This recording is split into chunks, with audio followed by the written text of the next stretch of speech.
If you're a gardener, you know this battle, that endless, frustrating fight against invaders. You spend hours improving your soil, planting your vegetables, and then these guys show up uninvited and start choking out all your hard work. It can feel like a war you're destined to lose. But what if I told you that this fight is based on a misunderstanding? What if some of your biggest garden enemies are actually more valuable than the plants you're trying to protect? Today, we're going to uncover 7 common weeds that are not just free food and traditional remedies hiding in plain sight, but are also working to improve your garden. After this, you might never look at your garden the same way again.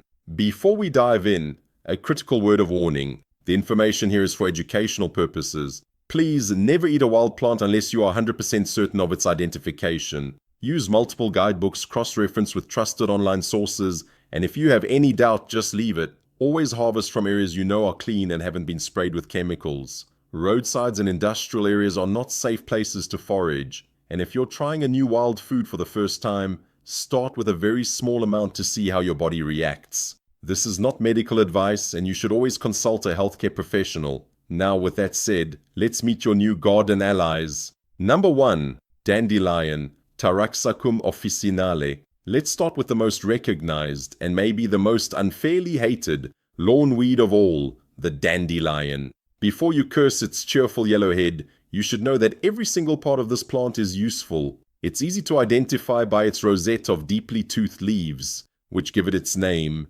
Dandelion, or lion's tooth in French, and its classic hollow stem that bleeds a milky white sap. Far from being a simple pest, the dandelion is a nutritional powerhouse. The young leaves are fantastic in salads, though they get more bitter as they age. That bitterness is a sign of compounds that stimulate digestion. The leaves are packed with vitamins A, C, and K, plus minerals like iron, calcium, and potassium. You can batter and fry the flowers into delicious fritters or use them to make syrup or wine. And the root, when roasted, creates a rich, dark, caffeine-free drink that's a surprisingly good coffee substitute. But its value doesn't stop at the kitchen door. That long, stubborn taproot you struggle to pull can actually do your garden a favor. It can help break up compacted soil, aerating it and cycling nutrients from deeper underground, which can enrich the topsoil. And those bright yellow flowers? They are an important early food source for pollinators like bees and butterflies emerging in the spring. So instead of just a weed, think of the dandelion as a free, nutrient-dense leafy green, a soil-improving helper, and a friend to the bees. Number 2. Purslane, Portulaca oleracea. Next up is a plant you've probably seen sprawling across dry, sunny patches of your garden, or even growing from cracks in the sidewalk. Purslane is a succulent with fleshy, paddle-shaped leaves and smooth, reddish stems that creep along the ground. While many see it as a tenacious pest, it's actually an incredibly nutritious plant. Purslane's biggest claim to fame is its remarkably high content of omega-3 fatty acids, specifically ALA. It contains more ALA than many other leafy greens, including spinach. Omega-3s are essential fats crucial for brain health and reducing inflammation. Purslane is also a great source of vitamins A, C, and E, as well as minerals like magnesium and potassium. Its flavor is wonderfully crisp and refreshing, with a slight lemony or peppery tang. The leaves and tender stems are delicious raw in salads, blended into smoothies, or used as a crunchy topping for tacos and sandwiches. You can also cook it lightly in stir-fries or soups, where it holds on to some of its nice texture. Ecologically, Purslane is a master of survival. It thrives in heat and drought that would destroy most other plants. Its sprawling nature acts as a living ground cover, which helps shade the soil, conserve moisture, and prevent erosion on bare ground. It's a multi-purpose plant that offers high-end nutrition for zero effort. Number 3. Chickweed, Stellaria media. In the cool, moist months of spring and fall, you might notice a delicate, bright green carpet appearing in your garden beds.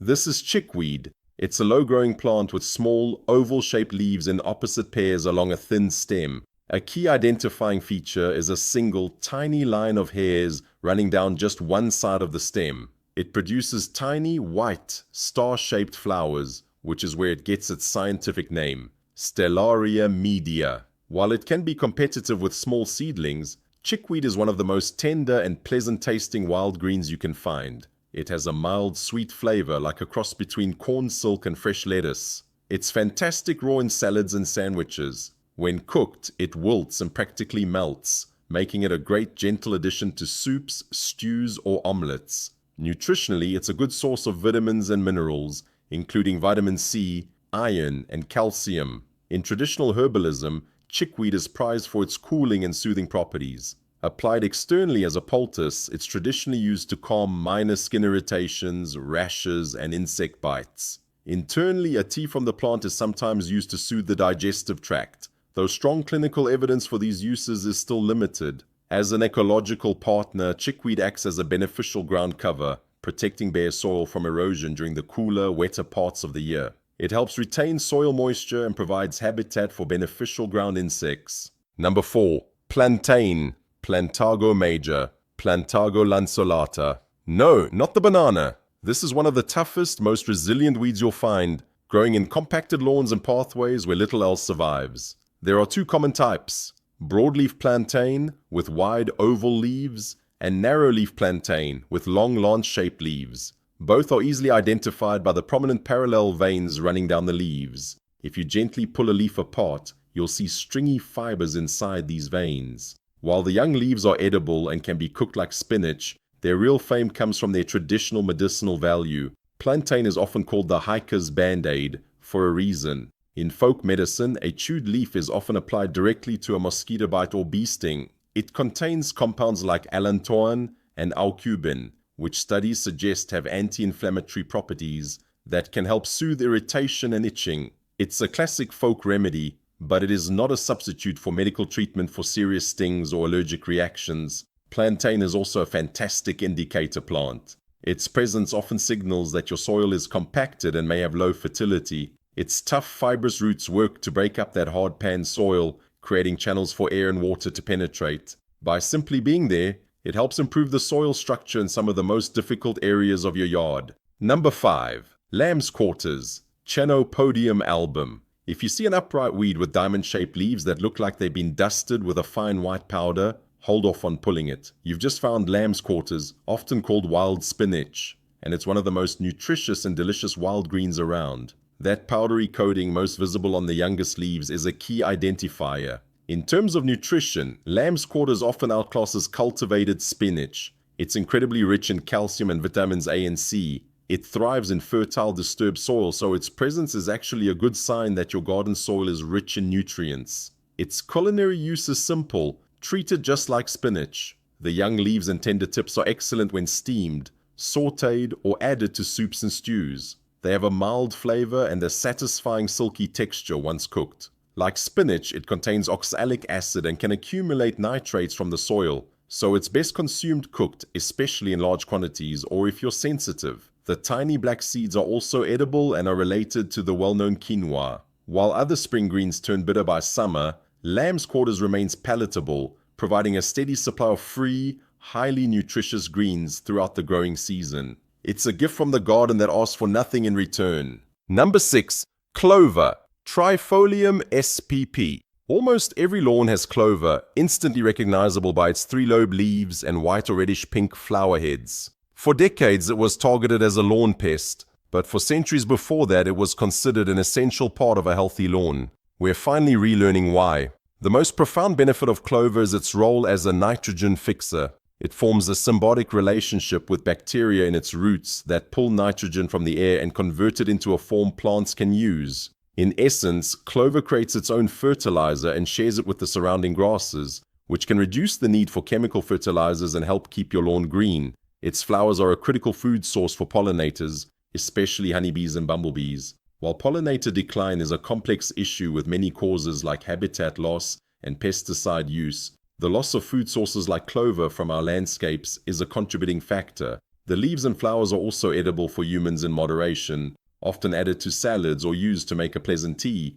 By allowing clover in your lawn, you are helping to fertilize your soil for free, supporting vital pollinator populations, and creating a more resilient and healthier ecosystem right under your feet. Number 7. Burdock. Arctium lapa, Arctium minus. Our final plant is a bit of a giant. Burdock is a large biennial known for the prickly burrs that famously served as the inspiration for the invention of Velcro. In its first year, it forms a low rosette of very large, heart-shaped, slightly fuzzy leaves. In its second year, it sends up a tall stalk with purple thistle-like flowers which become those infamous burrs. The real treasure of burdock is hidden underground, its long, slender taproot. The root of a first-year plant is a prized food in many cultures, especially in Japan, where it's known as gobo. You have to dig it up, scrub it, peel it, and cook it. It has a unique earthy, slightly sweet flavor and is delicious in stir-fries, soups, and stews. In both Western and Eastern herbal traditions,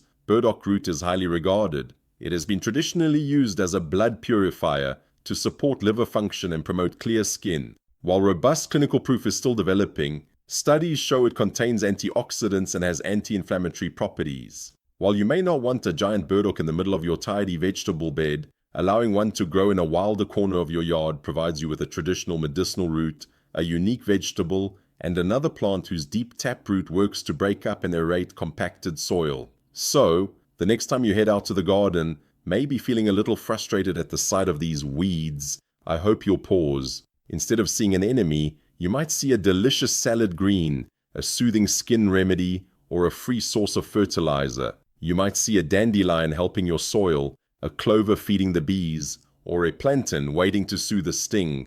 This isn't to say you should let your garden become a tangled mess, but to recognize that not every plant you didn't personally put there is a problem. Many are multi-purpose assets, offering food, medicine, and ecological support with zero effort on your part. Your garden is offering you gifts. It's time we learned how to accept them. If this changed the way you look at your backyard and you want to learn more about unlocking the hidden secrets in your garden, please subscribe and hit that notification bell. I'm genuinely curious, which of these 7 weeds do you have growing in your yard right now? Let me know in the comments below. Happy gardening and happy foraging.